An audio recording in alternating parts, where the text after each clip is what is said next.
Why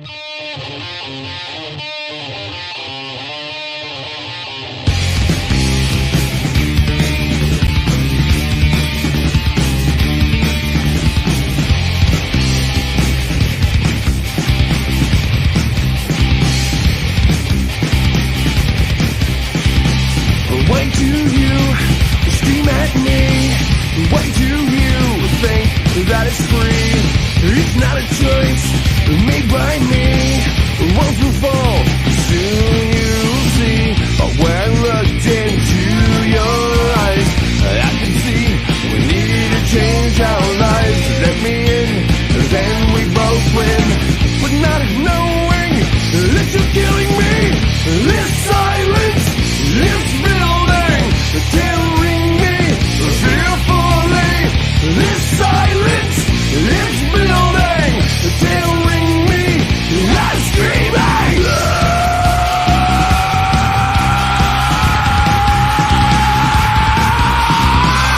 These walls have broken memories, but still hold all the history. One brick breaks, one cracked line, pieces crumble in my mind. But when I looked into your eyes, I can see we need to change our lives. Let me in, then we both win. But not knowing that you're killing me. This silence, this building, tearing me fearfully. This silence, this building, tearing me. I'm screaming. Holes in the walls, screaming at me. Holes in your walls, screaming at me. Holes in my walls, screaming at me. Holes in the walls, screaming at me.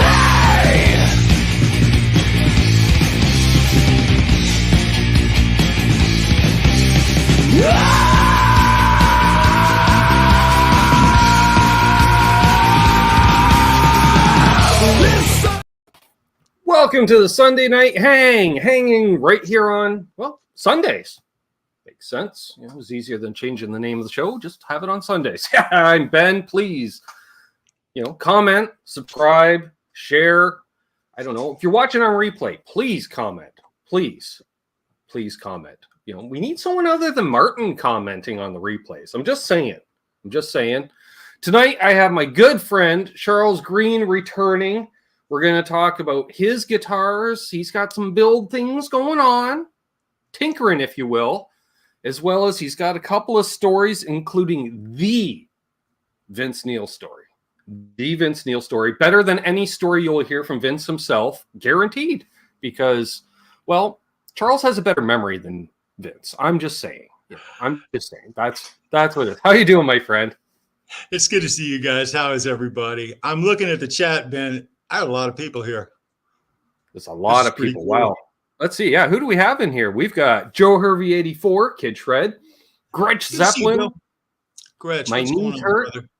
Absolute Mayhem. Made it home from. Damn, what's up, bro? He was out of town. Yeah, it's good to see you made home. Hit Metalworks. Good to see you. What's going on, Metalworks? JP Page 2 in the house. Video out this week regarding him. I'm just saying there's a video coming out this week, and he is a subject in it. So we got Mr. Mark Taft in the house. How you feeling, Mark? He was under the weather. I hope he's doing better. Had a cold. Feel better, bro.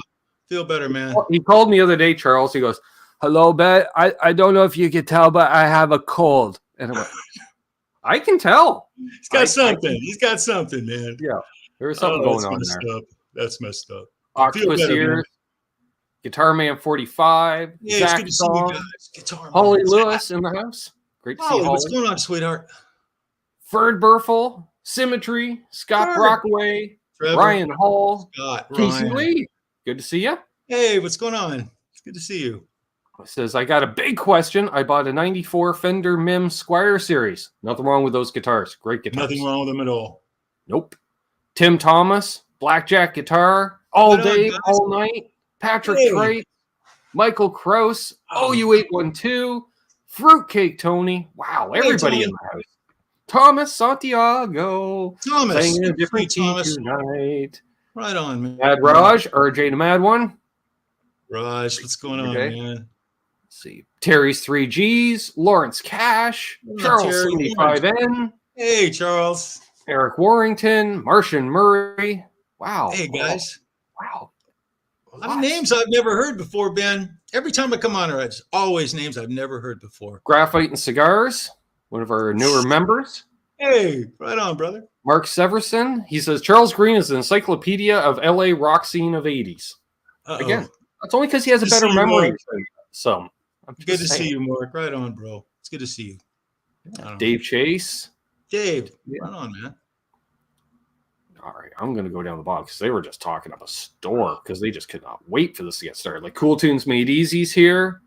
Awesome. LRM Guitars. Oh, nice to meet you. Hey, it's good to see you, man. Yeah. Polly Walnuts. Polly. Clayton James Hicks. Clayton, what's going on, brother? Great to see Clayton. Yeah. Max Josephson, John Gregory. Max, John, right on, guys. Yeah. Wow. All kinds of folks in here. D-Mac. So for those that are new to the channel, that have subbed in the last couple of months, because it's been a few months since Charles and I have done one of these hangs. Just a brief synopsis. Charles grew up in and around the LA area. So as such, he spent a lot of time in the LA area because that's what you do, right? You hang out around home.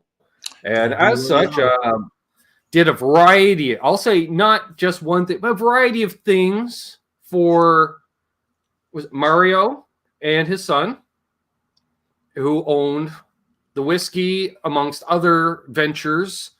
And yeah, so Charles, I've referred to him, he's kind of the Forrest Gump of the LA scene of the 80s, because I know there's photos out there, and you're like, there's Charles in the back, there's Charles in the back.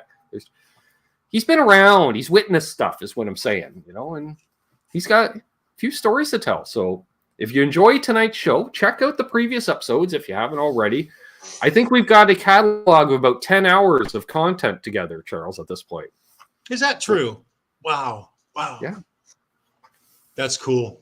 I'm just guesstimating. So I'm just guessing. I'm going to try not to repeat myself. I've been doing pretty good so far. More personal tonight. I'm running out of esoteric. We were in such and such club on this to see such and such show, which is awesome. But we're going to get a little more personal. Yeah.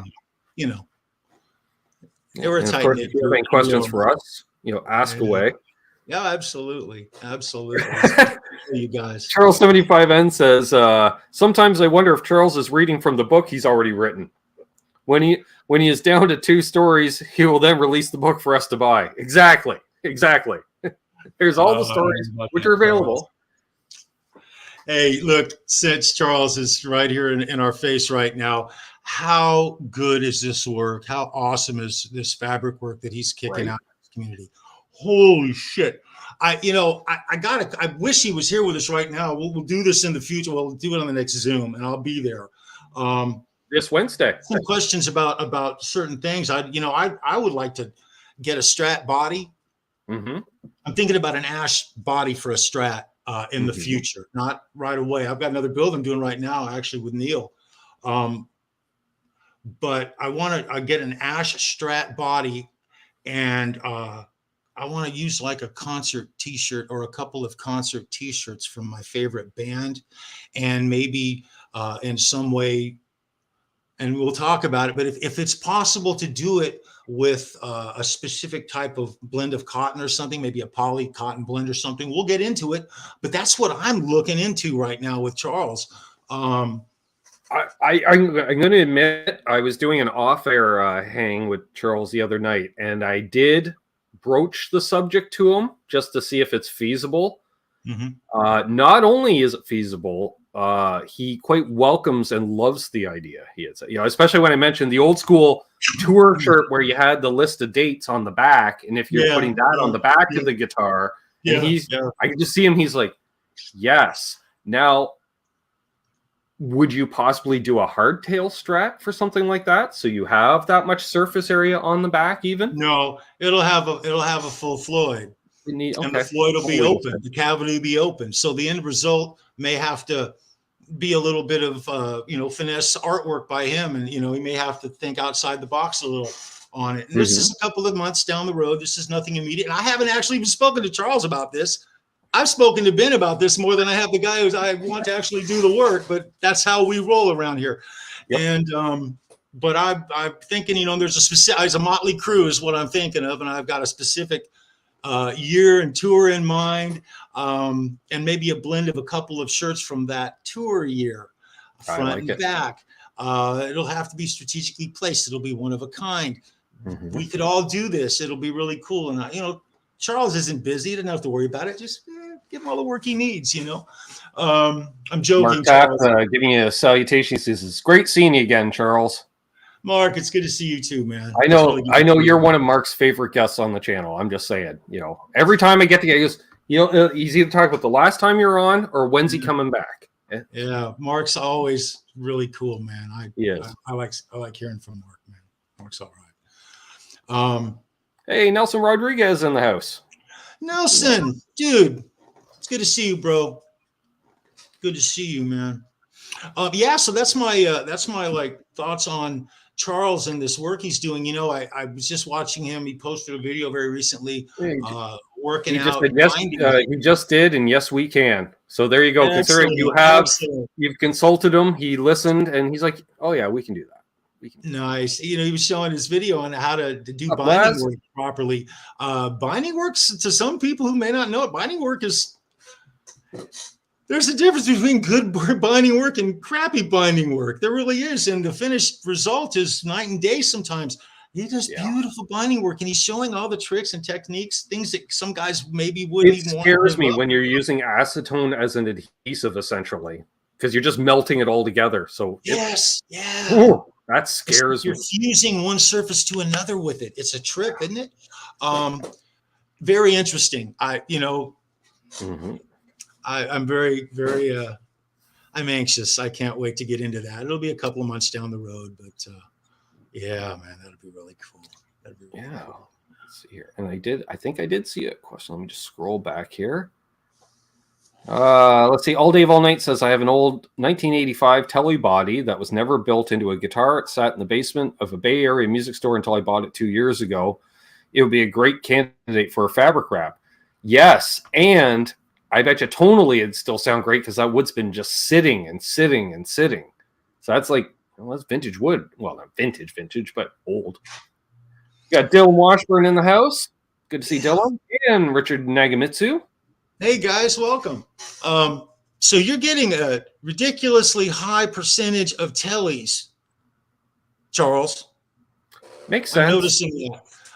And there's nothing wrong with that. I personally, that's one guitar I used to have one. It was a Squire, but it was a very well-built one. I had one before. I don't have it anymore. I need a Tele in my life, but just not now. Everybody needs a Tele. Gotta have one. He really just should have one. I think Charles should just do that whole. Now that he's done two of them for himself, and Unbelievable is the Sugar Skull Tele. Like, I think that could be a production model. If I walked into a Guitar Center and I saw that guitar up on the wall and it was reasonably priced, I couldn't help but buy it. Yeah. That's how unique it is. And it pops and they stand out. It's really a unique thing right now. And especially the matching headstock. Well, that's what kills me every time. He does the matching headstocks as well. So you got a fabric wrap headstock as well. Yeah. Come on. Exactly. And that really is like putting the bow tie on a guitar, having the headstock done. Pimp Daddy. So I ordered a from Chris Locke, Locke Custom Guitars. I ordered a body from him. Let me pull it up. Get to it. Richard says, when I turned 50, I became a Tele guy. Richard's in your neighborhood. He's in the Charlotte area as well. Very cool, man. I was going to say something about the whole thing of turning 50 and getting a Tele. I don't know what the connection is, but I don't know. I started on a Tele. I just keep coming around to it. That's my deal. I just turned 61, and I really haven't had a hankering for one until last year or so. I thought about it. It's been in the back of my mind, but Anyway, let me just show you guys this. Let's see. I'm sorry, I don't have it right handy, but I'll have it here in a second. Here we go. Okay, so yeah, there we go. So this is the neck and body. I just paired them together. Hey, Ben, can you put me on a full screen real quick? I can. Thank you, brother. So Reaching for the cursor. let me get the right angle on this so you can see it. So what I did, let me see if I can get this right. You might want to turn down the brightness on the phone. It's a brand new phone. I may not be able to do that correctly and do it. I don't know how. I don't either. It's an iPhone. Maybe there. iPhone. Yeah, you swipe up on the lock screen and you can adjust brightness from there. Can you see it right now? Oh yeah. Yeah. Okay. Oh crap. Oh, not now. Wait a minute. I'll be back. I'm sorry. Okay, here we go. We'll get it again. There, I think we've got it. Tell me when it pops, you guys. I know that Tele Poly Walnuts. Anyway, yes. I hope that's showing up. Anyway, that is it is. That's an FU2 Floyd with a FU2 nut. Go to Locking Tuners, and it'll have EVH Wolfgang pickups, dual humbuckers with Switchcraft. The rest of the parts will be Switchcraft. But the neck and the body right now are at Neil Daly. That's good, Ben. Neck and body right now are at Neil Daly. And I sent some pictures a couple of days ago, and the pictures actually show some of his techniques for how he does his relicking. And he's doing a full relicking on this in the style of a Bumblebee. Fully relic with a couple. Oh, that's beautiful, dude. That would be Poly Walnuts. This is Tele, which appears to at least start a life as a Jim Root Tele with some EMG pickups in it. I noticed. Oh man, very nice, very nice. And also, I see Fruitcake Tony says he has one Tele, and he says he purchased it as a result of watching too many Monday Night Canucks shows. I know. That's funny because ever since I started watching your channels, when I started wanting one myself, so I have to back Tony up on that. Yeah. And Richard Nagamitsu says to Charles, "Come on by and check out my Tele stash." Which I'm not telling you, he's got an amazing Rolling Stones Tele, but I'm just saying, the man. I was drooling. I just about had a meltdown when I saw it. So very cool. We're showing it off on the last Zoom call. Very cool. So he'll have that to me in a couple of weeks from now. He's sending me back the neck and body. I'm going to assemble the guitar myself. I'm going out on a limb and going to build this one myself with his blessing. So I'll give you an update on it. Let you see how it transpires. Sure. It'll be okay, I think. And then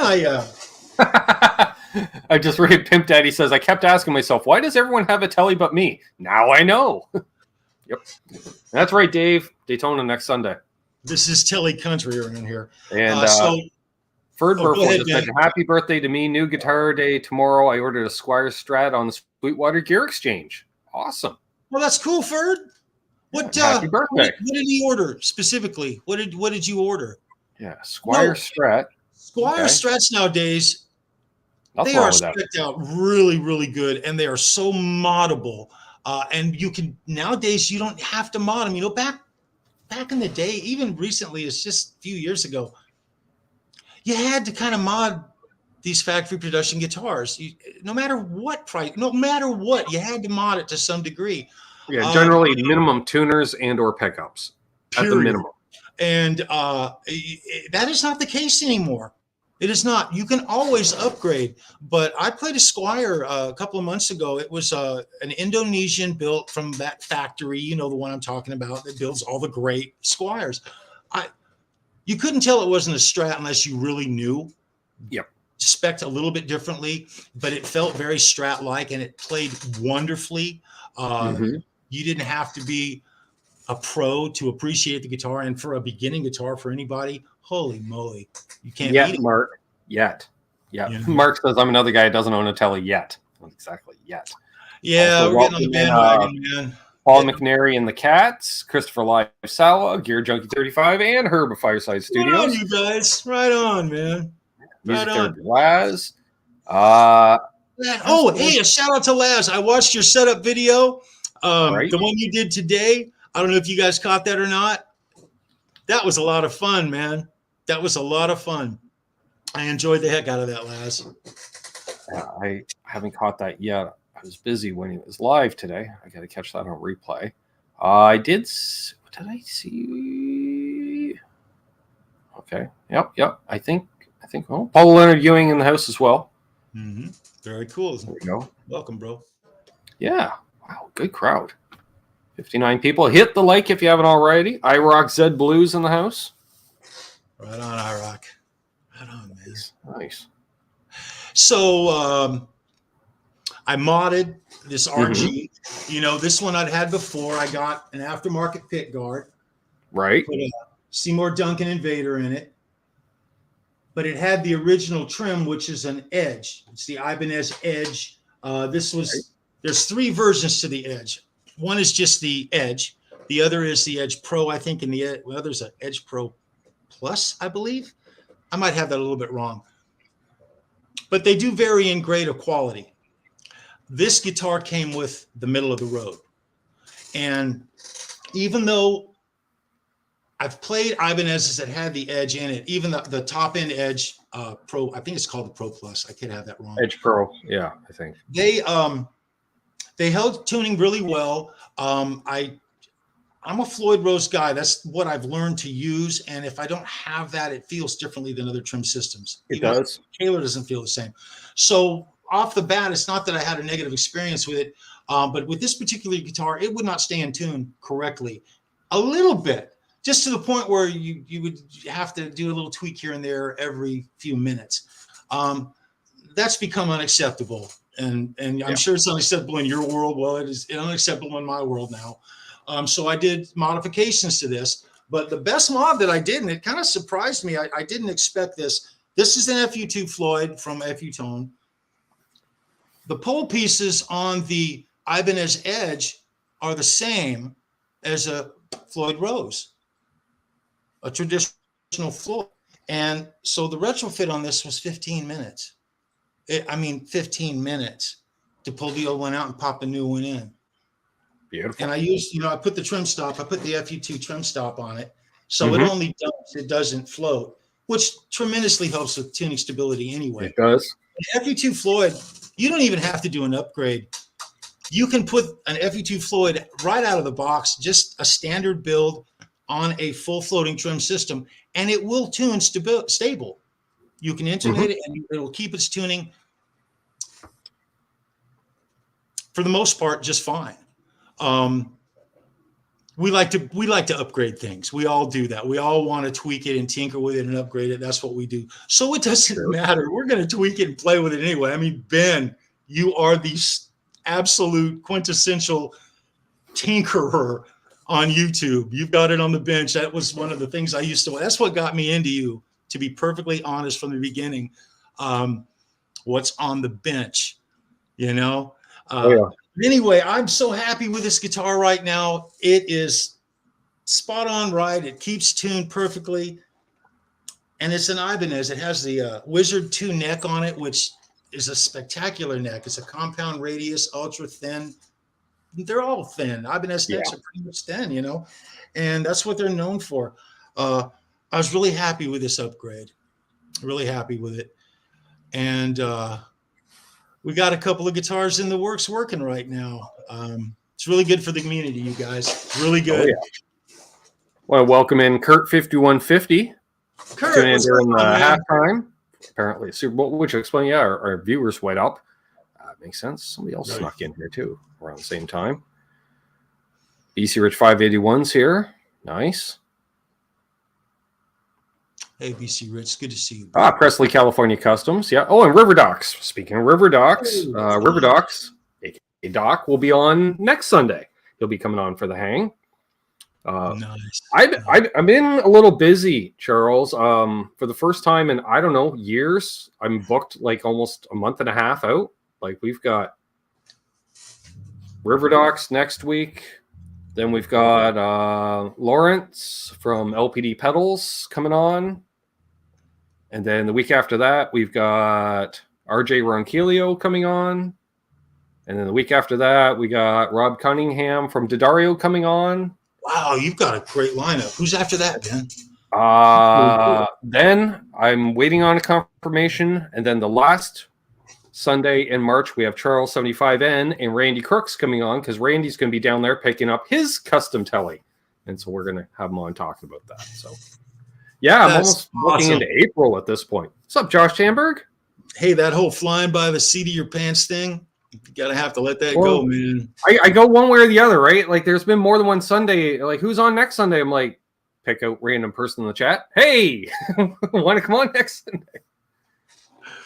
Those days are gone, Ben. Yep. Those days are gone, man. That is awesome. That is so cool. It'll be a bunch of fun. So, possibly Sean Pierce Johnson as well. Not that I'm waiting on a well, I gotta follow up on that. Anywho's. So yes.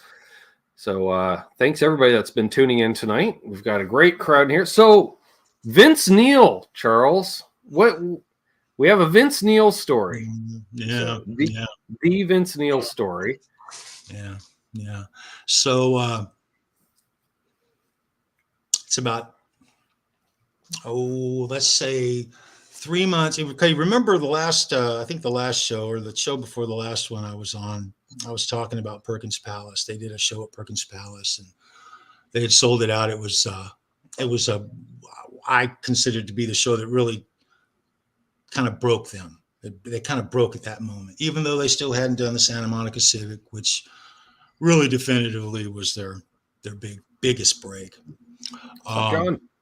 About 3 months before that, 2 or 3 months before that, they did a sold out show at the Reseda Country Club. Mm-hmm. Country Club was just a fantastic place to see shows in those days. One of the loudest shows I ever saw was Ted Nugent, and he played the Reseda Country Club. I told you that story that I had forgotten. Would that be as much a logistics as anything else, Charles? Because the buildings themselves are like further away from other buildings, essentially, right? Yeah, that's part of it. It's a bigger venue. It's because I'm thinking, if you got a good sized ballroom that's on the edge of a golf course that generally has a fairly long drive up to the building. It's in those days it was absolutely cool. It was a very cool venue. It held a lot of people. I told you the story. I worked for West Security also, and I had actually worked several shows at the country club. And one time Ted Nugent was playing there, and he was so loud, and I had forgotten my earplugs. Because if I was standing in front of those PAs, so what? You got to protect your ears, guys. And so I would, just foam like you take to a gun range. That's what I always had. But I didn't have mine that day. So I literally booked it to the bathroom and took toilet paper and watered it up and shoved it in my ears. And it was not enough. It was painful. The only guy I've ever heard play louder or as loud as that show, and that was through 6, he played through Fender. He played through Fender amps on top of those big rectangular, I think there's 6 speakers in those cabs. The Fender cabs. So he had 6 of those lined up on stage. That was his wall of amps. The only guy who actually I've ever heard play as loud as Ted Nugent live is Zakk Wylde. Zakk Wylde, Black Label Society. Okay. It was so loud, it was painful. There's a point where it's too loud. I like it loud. I really do. By the way, my neighbor, he came over the other day and we were talking, and he mentioned, he said, lately to put it nice, he said, the ground has not been rumbling under my feet, because at their house, they can feel if I crank through the amp and I crank it up, his wife gets very upset with me. So I haven't been doing that lately. I've been really good lately because I've got this Bias FX now, and I'm doing everything digitally on my computer, and I've got near field monitors, but I can play through headphones, and he's much happier. But he mentioned it to me, and he said, man, this guy went at 180 on me, Ben, and you guys, because he came over, he would complain, and now he's like giving me be kind of, because he's a rocker. Kid's a rocker, Sure. really nice guy. Wishes he heard my amp once in a while. Nah, he's Ooh. screwed for now. It's not going to happen. Pimp Daddy's picked up a used Go Down session for $4.25. Good deal, dude. That's a Very good cool. deal. They're a great little shredder guitar. Right on, dude. Nice. What's up, Doug? That's Doug actually- Santinello. But so anyway, back to the story. It's about the middle of 1982. I'm within a month. And it's a sold out show. We're all there. All my friends, Jeff and Dave and all the girlfriends. And I remember on that one show, I told you guys a story about when Robin and I showed up to the club at the Whiskey. We came in the back door and Vince and Tommy were sitting about halfway up the steps, and they had that look of dread on their face. And they were, to cut to the chase, they were going to have to break up with their girlfriends. That's a whole nother story, but that at that time they had their girlfriends. They were ready to break up with them, and they did that evening. Well, this is just prior to that. This is just before that. So they still had the girlfriends. And I call this the greatest. My favorite era of Motley Crue was the first year of Motley Crue. It's just things changed so quickly after that first year that it just changed. That's the way life is. But so there's an after party. We're all going to this after party. One of Tommy's and the boys' friends, Mikey's girlfriend is who it was. Mikey's a guy I haven't even mentioned yet. Mikey's he was just one of the guys. His girlfriend has a room at a hotel in Hollywood. And we're all talking amongst ourselves after the show. And we're getting ready to go out to the parking lot. And there's about 12 to 14 of us total. Four cars. Tommy's in the front car with Mike and Debbie, his girlfriend, and my friend Dave. I'm in my car with Vince, Beth, his girlfriend, and my girlfriend Gwen. Keeps going down the line. Jeff's in one of the cars. We're leaving. We're on our way to this hotel. And so Tommy has this piece of paper, and it has an address on it. No cell phones, no pagers. There's pay phones, guys. It was 50 cents in those days to make a phone call. And we are coming up Santa Monica Boulevard in a caravan of us now in cars, looking for this hotel. Wasn't sure of the name, didn't know the name of the hotel, but he had the address. Guys, we were like freaking nomads for an hour and a half. It's getting into the wee hours of the morning, 3 o'clock in the morning now. We've been up and down Santa Monica Boulevard. We've been up and down La Cienega. We've been up and down Sunset. We're going Hollywood Boulevard. At one point, we passed, after an hour or more, we passed the True.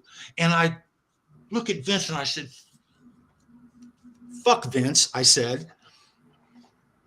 If we go another quarter mile, we're going to be in fucking Beverly Hills, dude. I said, we are not going to find this. What are we going to do? So finally we get to this point where there's a 7-Eleven. We all caravan into there, and Tommy gets on a payphone, and he's on the phone, and he gets off. He goes, guys, I got it.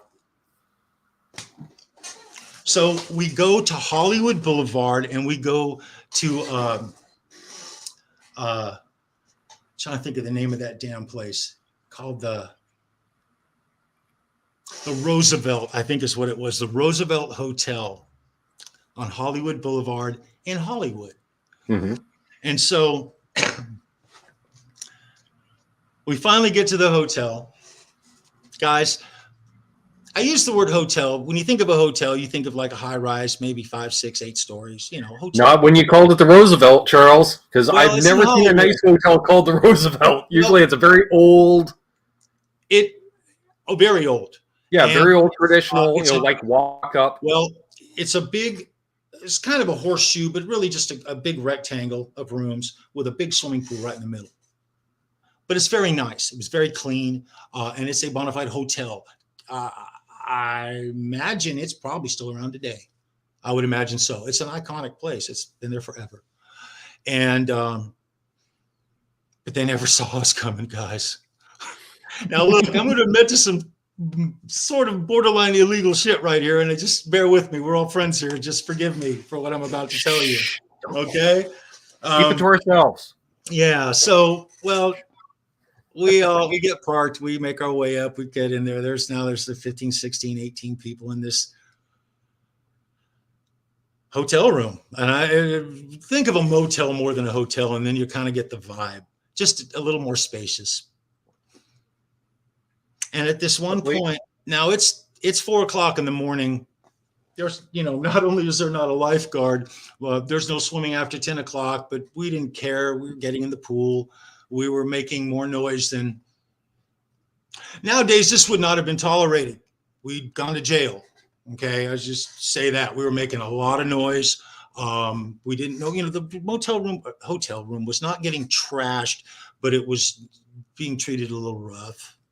Sure. There were a lot of people in there. That's what they have. That many people in the rooms are set for just a couple of people. Exactly. Just the dull roar from having that many people in a room is going to be not cool for that time of day by today's standards. Yeah. Well, anyway, right off the balcony, we're on the second floor, and we're all standing up there on the balcony. And a couple of people from the rooms next door opening their door and looking out. Nobody's yelling and screaming. We were being a little apologetic. I mean, we were pretty wasted. Just imagine it. But anyway, Vince, he says to Beth, he goes, "Hey, Beth, I'm hungry. What do we got to munch on?" And she pulls out one of those 1-pound bags of M&M peanut candies, not the regular M&Ms, M&M peanut, right? And he opens it up, and I'm standing there with him, and Robin Crosby was there, by the way. I failed to mention that. He was there as well. Well, he's probably just there looking for you, Charles. Let's be honest. He was just there looking for you. Well, I had to mention this because he played baseball. He was an athletic guy. I'm going to tell another story about him in a minute. And he was very athletic. He was a pretty good built guy. He really was. There we go. Holly Lewis with the knowledge. If it's the Hollywood Roosevelt, which it would be, it's still there. It dates back to the Golden Era, Marilyn Monroe, Charlie Chaplin, Clark Gable. That's what I figured. I was picturing in my head, a lot of semi-permanent resident, a traditional old school hotel, a lot of dark wood. When you hear what I did, you guys, look, you're going to have to forgive me for this shit. And it's all Vince's fucking fault. I'm just saying it, okay? All right? I'm just going to say it like that. And I'll say, as I've said before when you're on, Charles, if Vince wants to come on and rebut this story, Vince is more than welcome to come on. Bring it. I would love to hear his version of this. Yeah, we could do a round table. We could do the three of us. Yeah. I'll sit back and just giggle. Well, so we're all standing on the balcony. We're smoking, drinking, making way too much noise. They had already kicked us out of the pool. They had already called the room twice. The girl who rented the room, that poor girl. Yeah, she's looking for another place to stay after that night, probably. Well, boys will be boys. I don't know what to say. I look back at this now. It's really, there's irony in this too, guys. But anyway. We're sharing this bag of M&M peanuts, and Vince looks at the pool and he makes an observation. He says, "Hey, you think I can hit that floater in the pool?" And what was in the pool was an orange buoy, a swimming pool buoy, a safety buoy, a donut that someone had left floating in the pool. One of these people that were with us took it off the thing and were playing with it. It's floating in the middle of the pool. And he goes, "What do you bet I can throw this in and get it inside of that?" And we're all, we're all very betting individuals there. So we're doing a little gambling at this point. And we start tossing these M&Ms at the pool to see who can make it inside of the the safety buoy. Robin had a wonderful arm. He played baseball in high school and junior high school. And he quite literally out threw Vince Vince couldn't throw for shit, to be honest. We were all wasted. But we all were throwing, and we went through the whole bag and we threw them into the pool. And we got really loud when we did it. Of course. I mean, loud. Well, there's cheering and jeering, and yeah. The fact that the police had not shown up yet, right? It was a miracle. It was a miracle. I'm thinking the same thing. You think, nowadays, would there even be a second phone call to the room? Dude, the phone rang again. I bet. The front desk wanted this girl. They gave her an ultimatum to clear the room and for her to be at that front desk for them to talk to her. So she got in trouble. We ended up bailing at that point. Okay, we bailed out and we headed to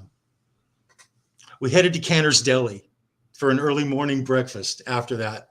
Mazel. But we were so wasted. You should have seen us slushing, and we had no business driving. We were supposed to be crashing at the damn hotel, but our plans got changed because they booted out all of us out of there. The irony of it is I own a swimming pool company, and the fact I would never, ever do that to a swimming pool, knowing what I know now, but I did it. And, but it was Vince's idea, and he started the whole damn thing. And that is one of my best Vince Neil stories, flat out. It was a time when he was just a regular guy. He didn't have all the money yet. None of them did.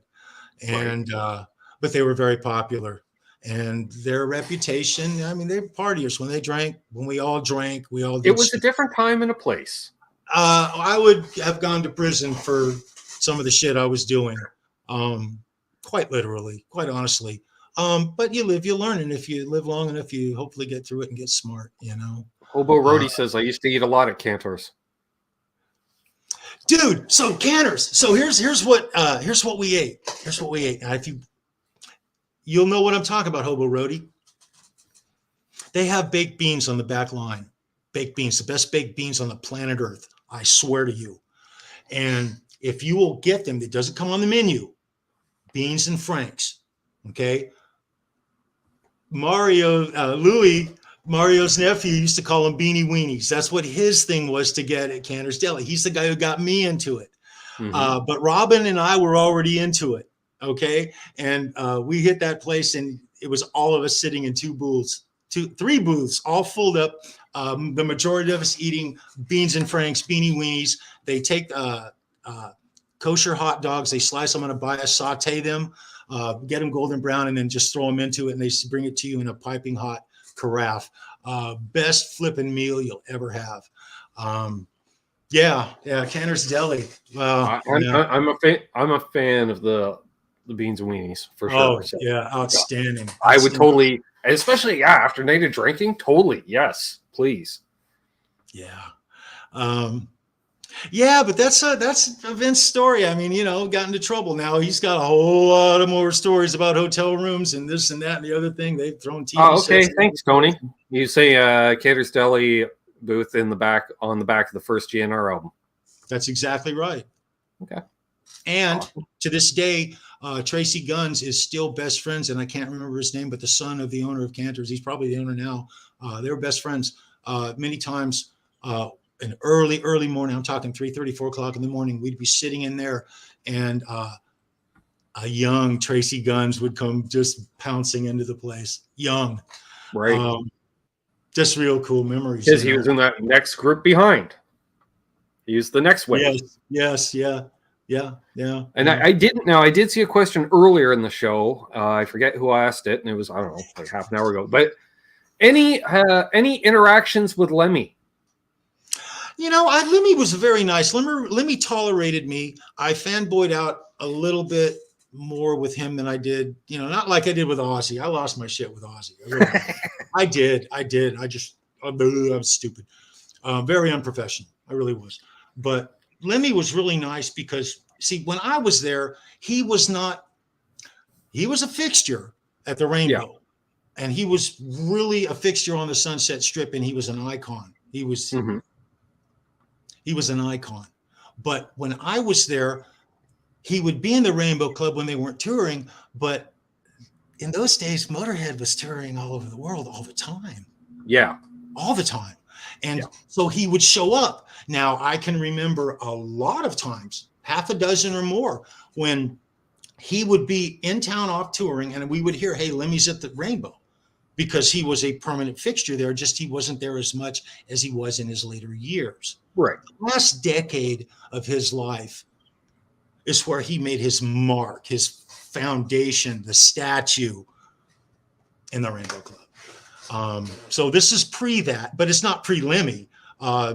This was the stuff that started him out for his legacy, you know. Right. Well, I was thinking, because like by the early '80s, Motorhead had a very, like, they had a cult following, and it happened to be worldwide. So it's like, like the world's best unknown band in many ways, right? Like, because they never got the airplay or any, especially at that point, you know. But Ace of Spades was still fucking Ace of Spades. It was still, you know, that shit was still out there. So, and like, it appealed, those who knew.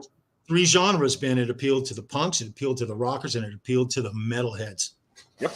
So they're kind of an enigma in the rock. Well, and that was the thing. And you could book Motorhead on a rock show, a metal show, or a punk show. It doesn't matter, because it's fucking Motorhead. Yes. You know? It's like, kind of like the Ramones. Even the Ramones were a pure punk band, but they could play any gig. It doesn't matter, because it's the Ramones, and you're booking the Ramones. Like, that's yeah. Oh, by the way, Cindy Williams just passed away. I'm gonna give her a shout out. She graced the back door a couple of times at the club. She was always. People forget how huge that show was. That show was huge. Yeah, she was like a queen. It was like, you know, to see her in those days. And me being so young, I hadn't had that much exposure to being around people like that, even though I grew up in LA. Would you say at that time, Charles, too, like, for those who know, the Laverne and Shirley show started as a spinoff of Happy Days, but I'd say by the second or third season of that show, because Happy Days was declining, it surpassed Happy Days as far as, you know, the bigger show. Because they were party girls.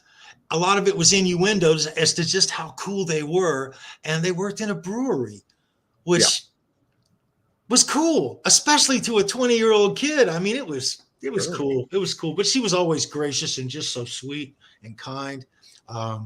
You know, it's a shame. Rest in peace, Cindy Williams, man. Rest in peace.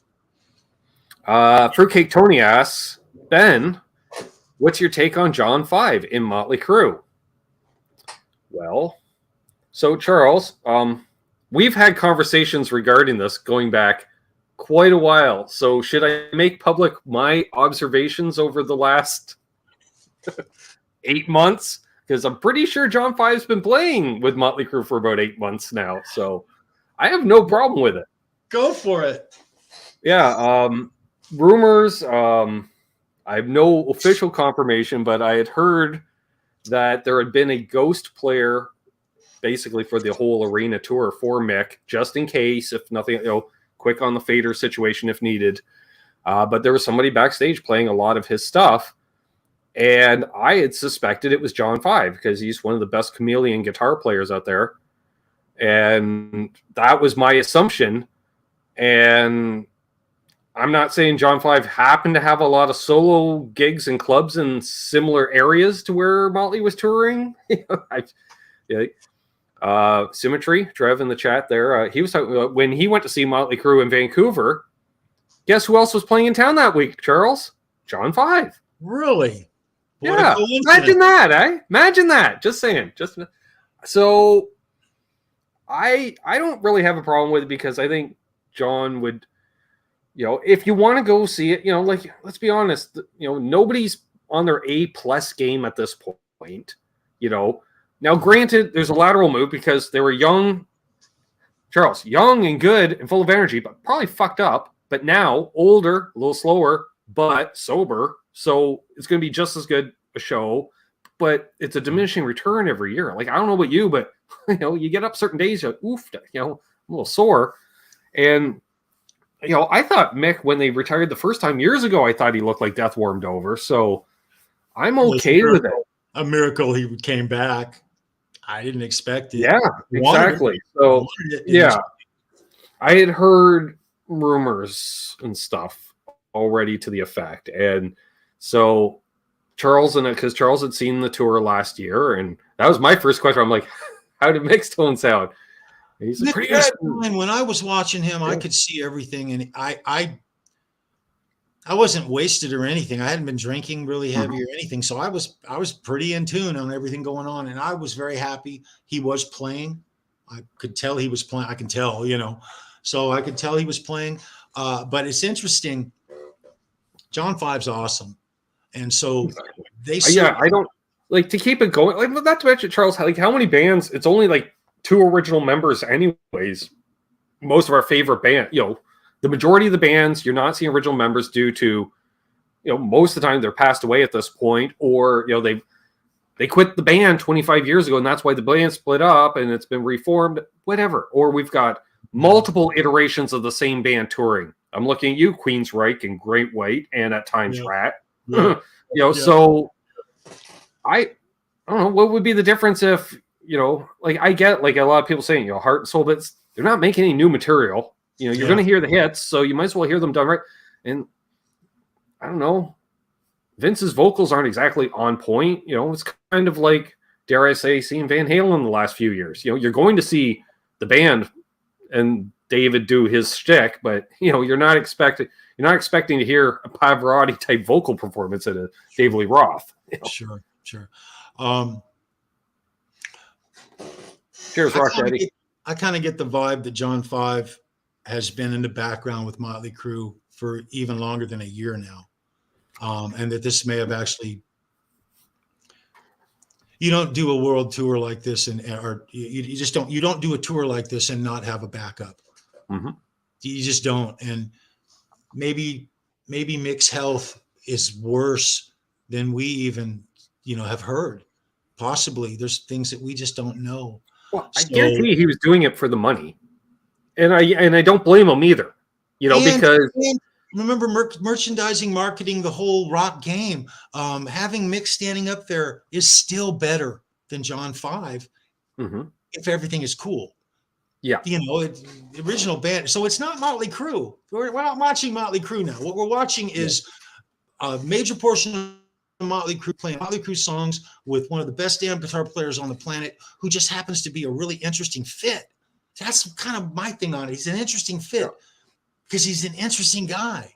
Well, he always kind of like, not his playing, but I don't know, just his presence on stage quite often reminded me of Mick, because he can just stand there and not move for 20 minutes, and just, but you're like, okay, sure, some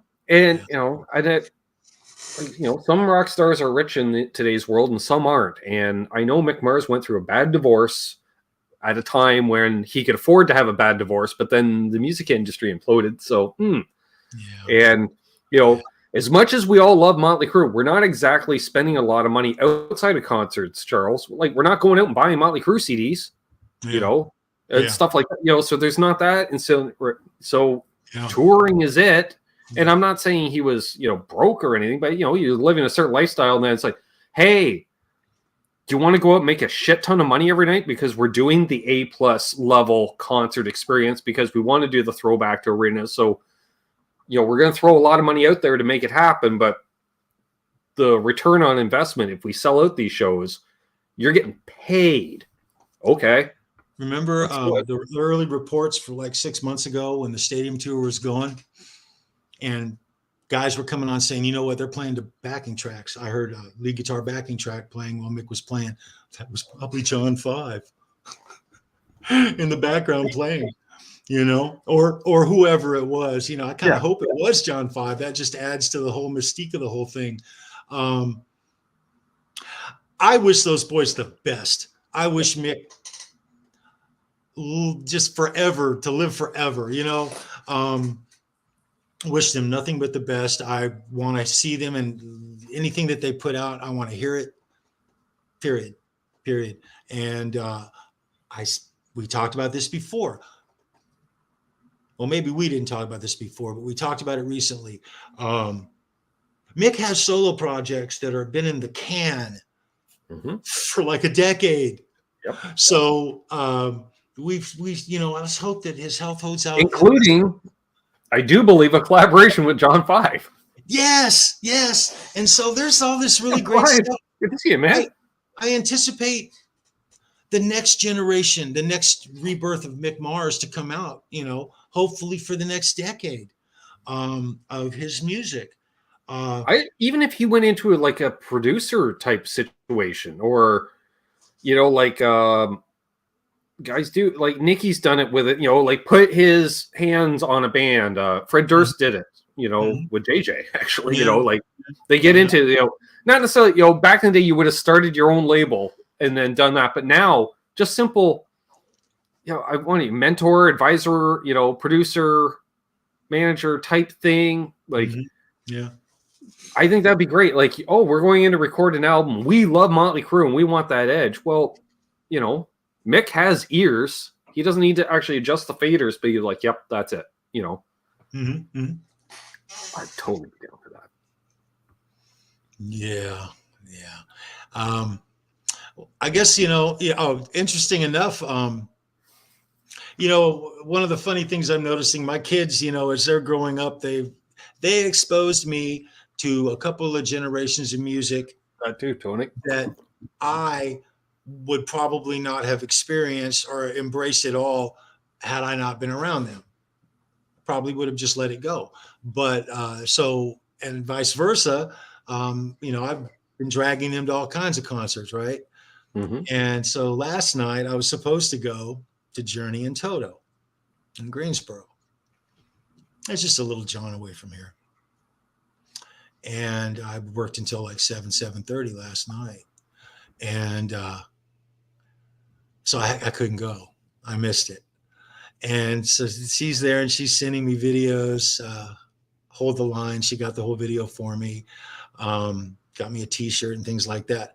But the point to my story is she starts texting me and she says, she's making comments about Toto and Steve Lukather. She's raving about what a great guitar player he is, but she just loves Arno Pineda and Journey. She says he is the most entertaining frontman that she has seen in a long time. And I'm like, really? I'm a Steve guy. Okay. I really am.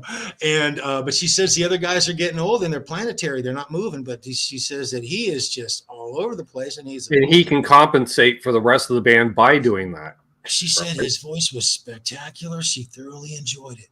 And so there they are, appealing to a whole new generation, man. Yep. Really cool. Really cool, dude. Casey Lee asks, is a Nashville Telecaster a real telly? Yes. Sean Zimmerman, good to see you, my friend. Sean, what's going on, man? It's good to see you, dude. Yeah. Awesome. You want to hear another story? You got? I was just about to say, one of my favorite things is, and I was telling Charles this off air, is like, I've been a Rat fan my whole life. Always liked the band, and always a huge Warren fan, but I didn't really know much about Robin. First of all, I thought it was all Warren. Yeah. Okay. Because nobody set me straight, right? And then having revisited Rat, because I not that I stopped listening, but I'm casually listening to him. But since we've known each other, I've listened to him with headphones on, where you realize, oh, okay, Warren's here, Robin's here.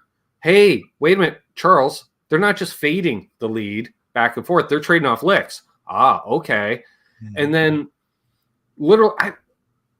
like I was saying to you, any interviews I ever saw with Rat back in the day, typical, Steven would do most of the talking, which I get it, lead fucking singers, whatever. And that's fine, And then you have like Robin's stint in Decline of Western Civilization, which some say, Robin's in a bad place, all fucked up in the pool, blah, blah, blah. Other people will tell you, fuck no, that was Monty Python shit, Spinal Tap shit. He was playing up for the camera.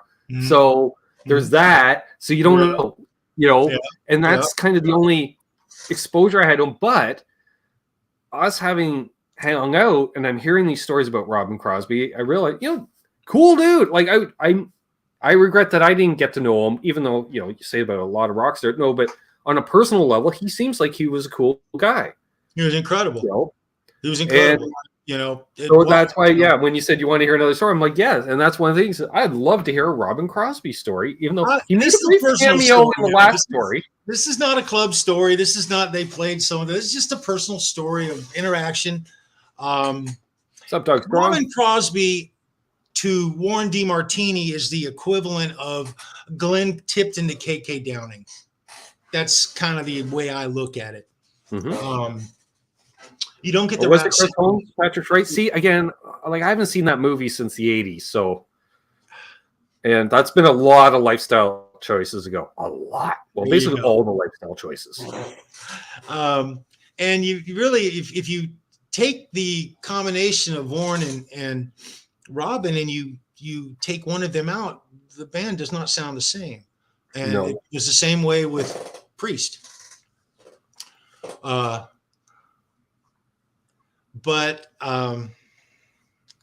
So we just to recap for some of you who may not have heard a previous show, I had a girlfriend who worked as a cocktail waitress at the Whiskey. We started dating about 2 weeks after I started working there. She had a best friend. Gwen was my girlfriend's name. Susie was her best friend's name. She also was a cocktail waitress. They were bona fide waitresses / actresses. That's what they did. And look at you, Charles, dating a waitress / actress. That's the good Whiskey. Exactly. Life is good. Life is good. Well, Susie and Robin started dating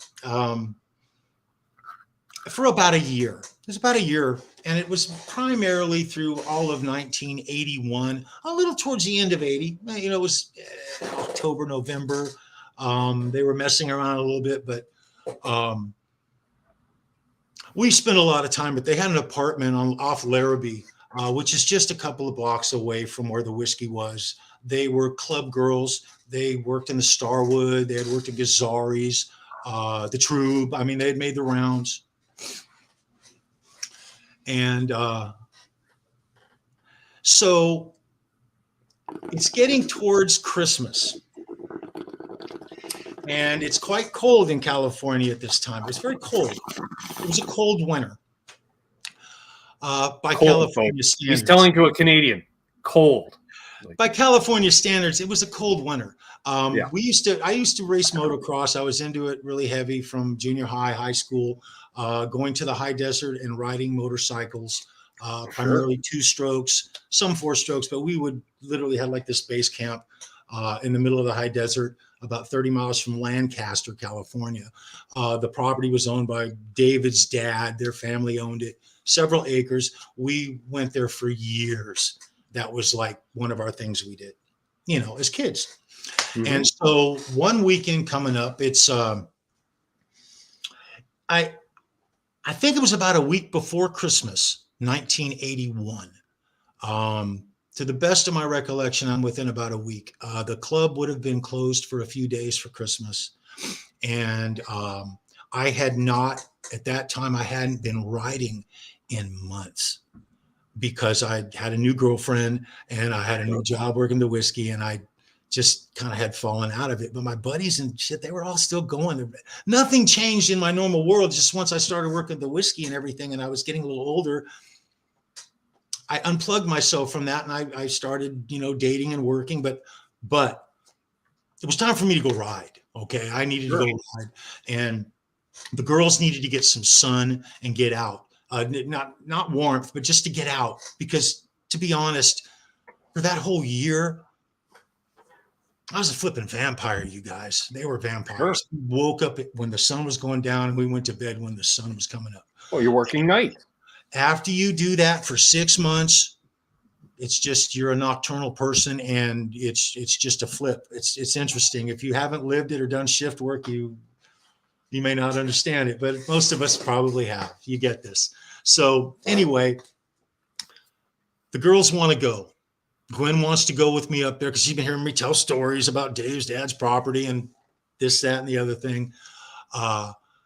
So I go to my mom and dad's place. Robin was at his sister's house, and that's in Manhattan Beach, California. So we're both at the same town. We meet up and we go by Chris's house. Now, when we get to Chris's house, they're all talking about going up to the property. We called it the property. We're going up to ride. And there's another big group of people. We got 3, 4, 5 cars total to go up and ride for the day.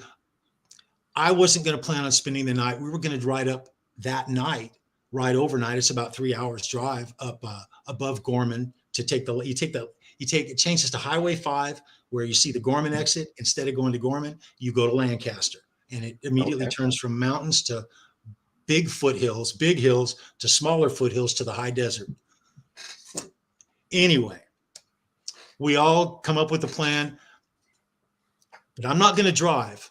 Johnny wants to go. Johnny, my friend Johnny's got a brand. Now, Johnny owned a 1979 El Camino SS, slightly built. Nice. Beautiful car.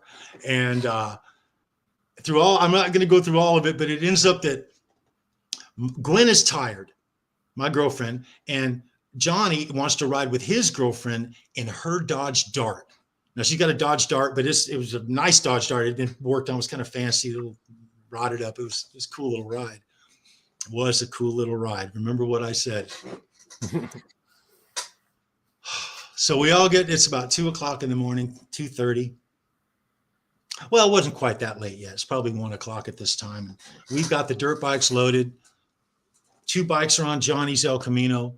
3 bikes are on Bill's Dodge Power Wagon. It's got a big full-size 4-wheel drive with a lift on it. You've got to have one if you're going out to the high desert. Oh yeah. And this Dodge Dart. And then Kevin had a K5 Blazer, but he was coming up in the morning, so he wasn't part of this immediate equation of people. So that's 4 vehicles, 16 people, something like that. Robin and Susie go with me and Johnny's El Camino. He has me drive his El Camino because he wants to go up with his girlfriend and ride with her in the Dodge Dart. Susie's going to take a nap in the back because it's a 3-hour drive in the middle of the night and she's tired. Jeff's driving the Dodge Dart. My buddy Jeff is driving the Dodge Dart. So we head out of Redondo Beach, California. We head up, we get on the 405 freeway, you head north, and we get up to where it changes to the 5, and we're heading up, and we're a couple of hours into the drive now, hour and a half into the drive. We stop at a gas station, a truck stop. Gas up, get a couple of this and that and everything. And we all get back and, we start back up our little caravan again. And we got mixed in with, now there was really nobody on the road, guys. Roads were relatively unpopulated at this point and at this time of the morning, and where we were way up north like that, it was truckers. There was trucks and just an arbitrarily car here and there, Well, we get up to where the transition, a couple of miles for the transition, where the Gorman exit is to head to Lancaster. And I'm looking up in front of me and I could see Bill in his 4x4 up. He's leading the packs, big 4x4, the power wagons up in the front. And there's a couple of tractor trailers and another car. And I thought this other car was the Dodge Dart. I thought it was. I assumed it was. And we're cranking, we're listening, we're talking all kinds of shit. I mean, we're enjoying the hell out of ourselves driving, Excuse me. So we take the exit to go to Lancaster. It's around 3:30 in the morning now. Full moon. And as we come out of the mountains into the foothills, when you enter the valley, the massive valley, and it's long, it's 60 miles from point A to point B, and we're trying to get in about 40 miles of it. This is kind of where we're going to. We're not going all the way to Lancaster. But you could see the town of Lancaster, this little blip way out there. And as you got closer, it kind of spread out a little bit. And it was still a small town. It wasn't nothing like it was today. And there is one gas station. Well, there was one gas station between the one we stopped at and Lancaster. And it's only open during the day. And it's a blind man ran it. An old blind guy ran it. And we Of used to course. always stop there and get our gas and stuff because he ran 76. It was old 76 station, and 76 had unleaded gasoline in those days, and that's what we ran in our bikes. And so, but that was miles away from us. This was after you come out of the foothills into the valley. The gas station would be there, and it was cold. When we got to the gas station initially, before we jumped up and took the exit, we got out and we realized it was freezing cold. I mean, freezing cold. It was one of the coldest times that I can remember as a kid. I got like a wind chill from it, you know, and it was below 32 degrees at that point. We were kind of surprised. We didn't really care though, because the cars were warm and we had plenty of clothes and we were prepared for it as far as that goes. And we were just going up to pull out into the middle of an open desert and ride motorcycles and party. We were going to build a big fire. It was no big deal. We didn't even care. It was an afterthought. Okay. As we come out of the mountains into the foothills, we're on sort of the right-hand side of the valley heading east, coming from the west behind us. And the road is a 2-lane road and it hugs the hills. And so it's going in and out like this for miles. And every once in a while you come out and do a wide crest. And if there's another car out there somewhere, you might see it crest the side of a mountain and you'll see its lights hit the hills in front of you for miles. It's kind of interesting. But this night, it was a full moon. And it was freezing cold outside. And it was this eerie blue light in the entire valley as we came out of the mountain. It was spectacular, dude. It was spectacular. And so we're tripping on it and we're listening to fucking AC/DC, you know, and we're a little fucked up. Okay. And I noticed in front of me, I saw what I thought was Bill's truck. He was 4 miles in front of me. I could see him every once in a while. He'd come out. You know, we were the only people on the road other than this one tractor trailer who was in front of us a couple of miles. Anyway, I'm starting noticing that there's like ice, snow. What do you call ice? Crystals. Black ice. Well, interesting word. Ice crystals are forming on the windshield, right? Just a little bit, nothing too major. Okay, there was no precipitation. There was no rain. Okay, it was just cold as shit. And then as I'm driving, I'd never seen black ice before, Ben. I didn't know what black ice was. Sure. I'd skied my whole life. I had been in all kinds of weather, but I had never seen black ice until then. And as I'm driving, I thought something was going wrong with the power steering belt on his. Power steering wasn't that great on that damn thing anyway, but it did have power steering. And so I thought the belt was slipping. That's what I thought was going on. No, it was the tire sliding on the ice. Very quickly, I realized it was, you know. Yeah. And there was, all of a sudden, the lights in front of us were gone. There was no lights. There was nobody behind me. I could quite literally see 10 miles behind me if somebody was driving, because every time they came out, the lights would come out into the valley and then go back away. It was, you know what I'm talking about. So I'm slowing down and I said, damn, Robin, I said, it's freaking cold out here, dude. And Susie was shivering and I had the heat going and shit. And so she's bundling up and I'm slowing down even more. And I come and he goes, dude, stop the car for a second. And and you couldn't really pull over anywhere. It was, to my right, it was just cliffs. And to my left, it was, you know, off a cliff or a desert floor. And we were getting down to where the desert floor was to our left. Okay. We were coming out of the foothills to where we were in the high desert, which is essentially still rolling hills, but it's much flatter and it's wide open. You know, you can see for miles at that point. Sure. And so I stop the car and we step out. Susie stays in. Robin gets out. I get out. Doors are open and we're standing there. And we're looking around and we're going, holy shit, it's cold, dude. Man, and I put my finger on the car. I'm saying, the car's frozen, dude. And he's like, yeah. And then I noticed my shoes. And I said, man, it's like we're standing on an ice rink or something here, dude. The roads, he goes, dude, this is black ice. I said, I've heard of that, man. I said, is this what that guy said?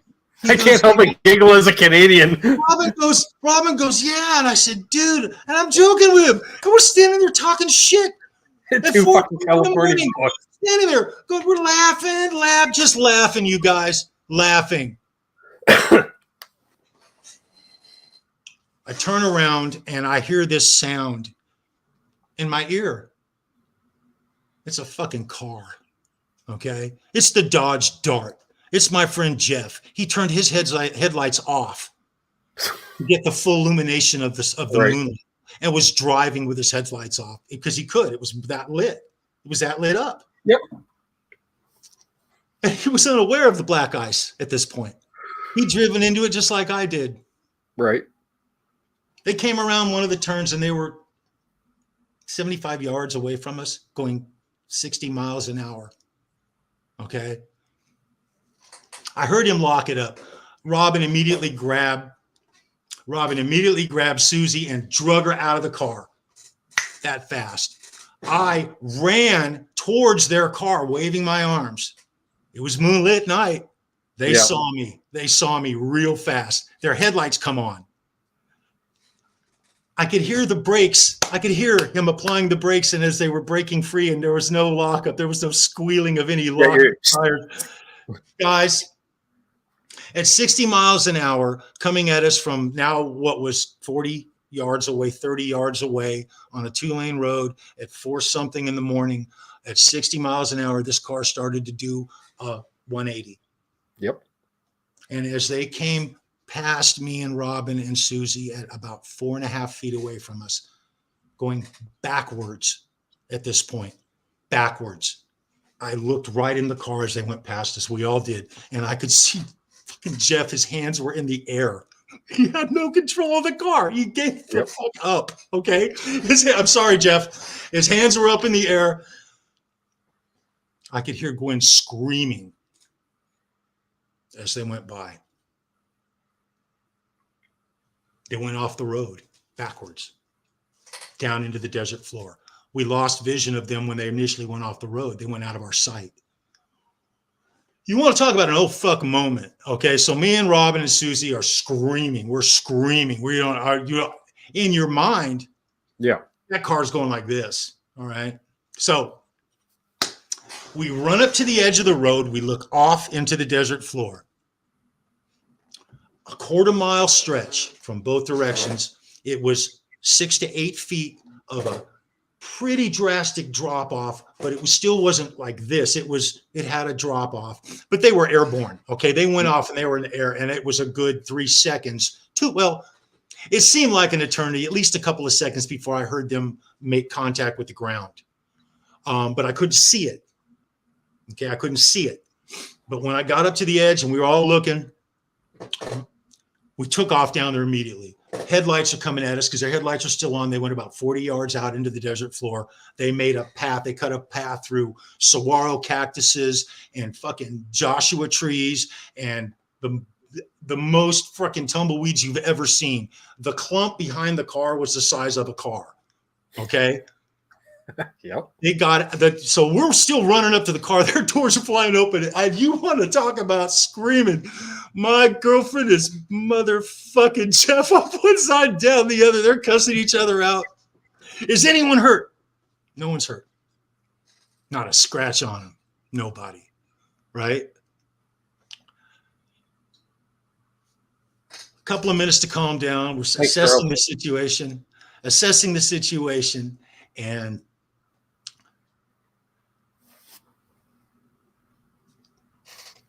Johnny gets in the car. Johnny gets in the Dart. Now, Jeff, you ain't fucking driving. He says they're mad as fuck. There's parts of this I'm going to leave out just because it's drama. He gets in the car. He starts the car. He puts it in gear. He gets it. It's moving. Car's moving. Wheels are spinning. He starts, he's got to fight it back and forth. We're all pushing. We literally get this car up back to the road. We start smelling gas. We're smelling gasoline. Because it ripped the fuel line off. Well, no, there was a hole about the size of the indention was a 1/4 size, but the actual hole was about the size of a dime. Okay. Or something pierced the gas tank right under the skimmed over a rock or some sure under the trunk. It's right there. It happens. So we're smelling gas. It's blurping out pretty good.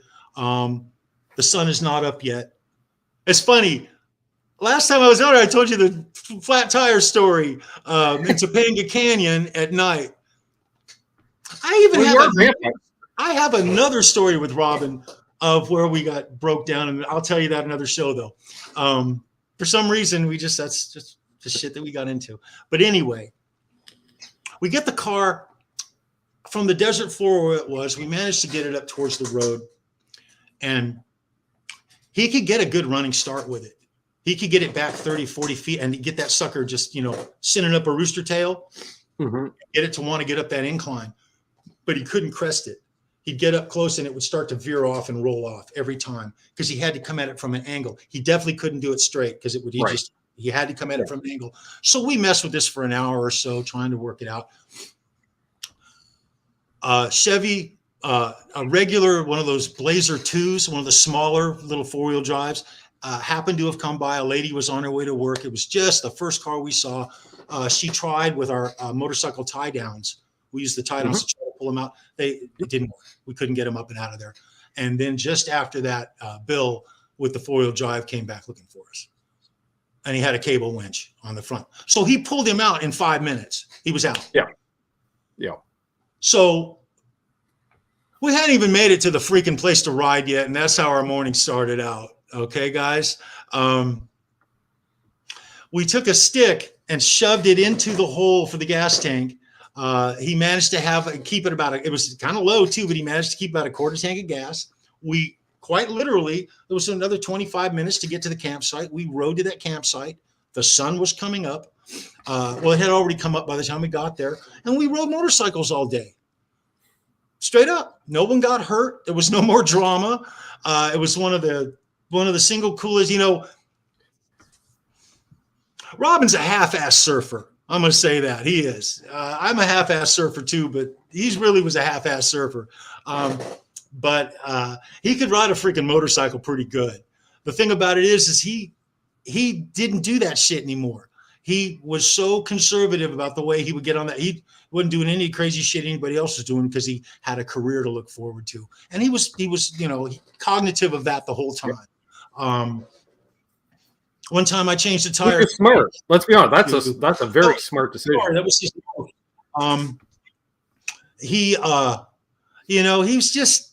he was such a perfect dude.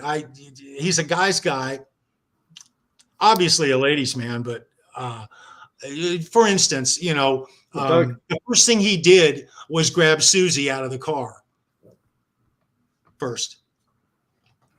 That's a pretty cool thing, That just goes to show you what kind of guy he was. That's a stand-up move. That's his character. It's funny.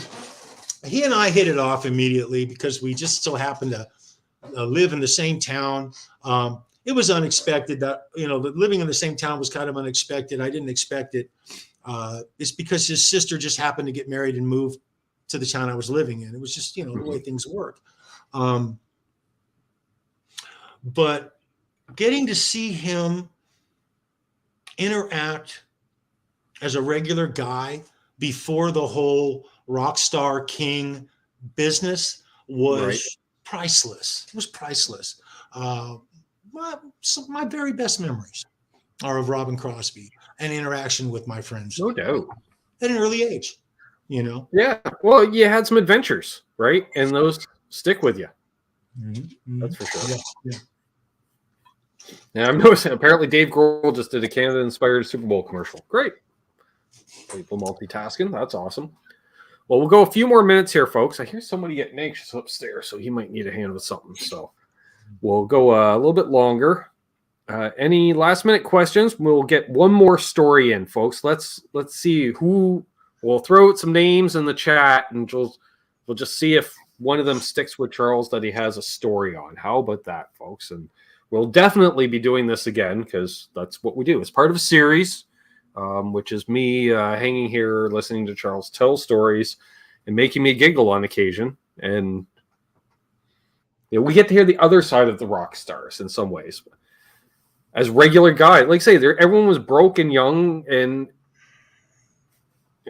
early 20s. That's what I was like, wow, that's some bold decision making for that age. Because I know I'm an idiot now. I can just imagine how it was my 20s. He was 1 year older than me, almost exactly a year. Oh, not quite. And but he carried himself with a maturity.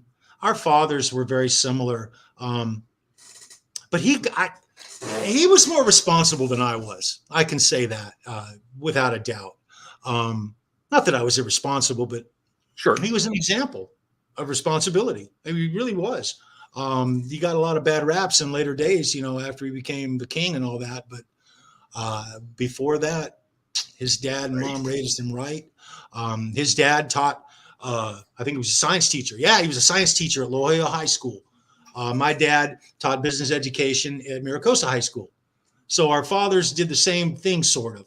Yeah, so chances are you're going to live in, like, even though you wouldn't be in the same neighborhood, but you're going to lead similar lives up until the point of, say, age 18. Basically, you're coming up through similar systems based off. If families make similar incomes, chances are they're living in similar neighborhoods, and Yeah. He had a couple of sisters, 2 sisters, just sweetheart girls. Very, very good parents. Well, let's see. First name I saw come up was Vito Bratta. Oh, the White Lion. Yeah. I didn't have a lot of interaction with White Lion. I loved White Lion. Vito Bratta's one of the greatest guitar players on the planet, still to this day. Not a whole lot of interaction with White Lion. I know you have to have a story about Jake Ely. Yeah. Because I know Jake hung around LA for a period of time. He impacted Robin. Look. He impacted Robin in a horrible way. And my first look, I didn't like Jake Ely when I first got to know him. I didn't like him at all because I didn't know him. All I did was sit back and listen to people talk about Robin was not happy. He wasn't happy. Jake wouldn't let him play guitar. He wanted him to just play rhythm guitar in the background and quite literally keep his mouth shut. And Robin wouldn't do that in 1,000 years. It wasn't his style. And so he was vocalizing it. He was not happy. I was going to say it like that. He was pissed about it. And something had to change. And he would have, I'm not speaking for him, but I'm just going to say it like this. He'd have left Rat rather than play with Jakey. Rather than play with Jake. He flat would have. And had Jake Knox got scooped up by Ozzy and George got fired, we wouldn't have had Dawkins. We wouldn't have had the Jake version of Ozzy, and we certainly wouldn't have what we know. Given, that was the right fit. Jake worked with Ozzy for that music at that time. Like, those were great songs. Yeah. He was so cool. Okay. So I've saw Jake several times in the club, several times. He was more mature than we were because he was older. Jake was 25 when I was 21. So he was an older guy. He carried himself. He was so badass. His hair was perfect. He rocked the leather pants like no one else at the time. The whole reason I've heard George Lynch actually say this is a George Lynch quote. The reason Jakey Lee got the job with Ozzy Osbourne was not only because he was an incredibly gifted guitar player, but because he looked like such a fucking rock star. Period. That's what he said. That's a quote. And yeah, I get it. To see him walk and he'd come down, he came through my doorway on more than one occasion. I didn't know him like, hey, Jake, how you doing? I didn't know him like that. I would say, hey, he would say, hey. I always let him go through. There were a lot of people that, whether they were on the list or not, unless there was some special thing going on, like the band had a request for no one, like one time Saxon wanted the backstage closed off to even Motley Crue. What a pipe dream that was. But sometimes you had to roll with those kind of things, but for the most part, or if the place is basically already at capacity, you can't be letting another 20 people in type thing. Exactly. Yeah. But he was always polite. He was always driven. You can always tell they have a look. There's a look on these guys' faces, the guys who are real serious. They have a tenacity about them. They're in a certain direction. They're not going to let anything give up. I'll tell you guys a story. I'd love to tell you guys a story. This is another Robin story. We got the time, Ben? Sure, let's do it. We got 10 minutes? Yeah. So yeah, something's quieted down up there, so I think he fell back to sleep. Okay. We used to go to the Kern River a lot. California up north, there's a Kern River, Kern County. It's a magnet for people to go up and do all kinds of things on a river, specifically rafting, inner tubing, as good as it gets. Depending on the time of year and what the rain situation is, how the storms are coming through, the water level changes on that river as much as 20 feet above normal stage, depending, and that turns it from something into something else. Sure. And so sometimes we would just go up there, not any intention of even getting in the water, but just to sit on a lawn chair on a huge rock and watch 8-man rafts fly by, some of them with nobody in it at all, upside down where they've been tossed. And if you get just the right spot, it's some of the most it's better than TV. I'm just telling you, it was just the best. Open beer, wonderful. And so one weekend we decided to go up there. This was probably 3 months before the Rat EP came out. Okay. And Robin was no longer with Susie. They had broken up. I was still with Gwen. He was still not with Tawny at that time. I'm trying to think of her name. There was this other girl that he was seeing. I didn't really know her. But we all went to the Kern River. Okay. And so we get up to the Kern River that day. The water level was massively high. Like I was saying, it was crazy, very entertaining watching. We didn't dare try to get into the river, but my buddy, I don't know if I told you guys a story about my buddy Jeff actually trying to come down the river when it was very high and it was very dangerous, but he ended up having to get out of the river, but he got off on the other side, and the rescue crew had to literally shoot a line across and hook a thing to it and pull him and, basically just safety drag his ass across the river. Well, that was an ongoing thing. There was at the time when we went up there were ambulances every mile. You could see 1 or 2 ambulances just sitting on the side of the river, and hundreds of people were there. And it was crazy, but it was a big party. It was really cool. One of my best Robin moments. And the reason I'm telling you guys this story is that I want to share this part of it. It's about midnight. People are camping everywhere, and there's hundreds of people up there, and it's a full-blown party. Okay. And Robin got his hands on an acoustic guitar. Okay. I'll just cut the story short here. He got his hand on an acoustic guitar, and we're sitting in lounge chairs on this huge rock overlooking the Kern River in the middle of the night. No moonlight at this time, but that would have just been too perfect. And he is playing the Pink Floyd, The Wall. Just the tour had just wrapped up, and he really loved Roger Waters. And I'm sorry, he really loved David Gilmour. He loved David Gilmour, and he could play. I don't know if you guys know this, but you think of Robin, you think of Rat songs. He knew hundreds and hundreds of songs off the top of his head.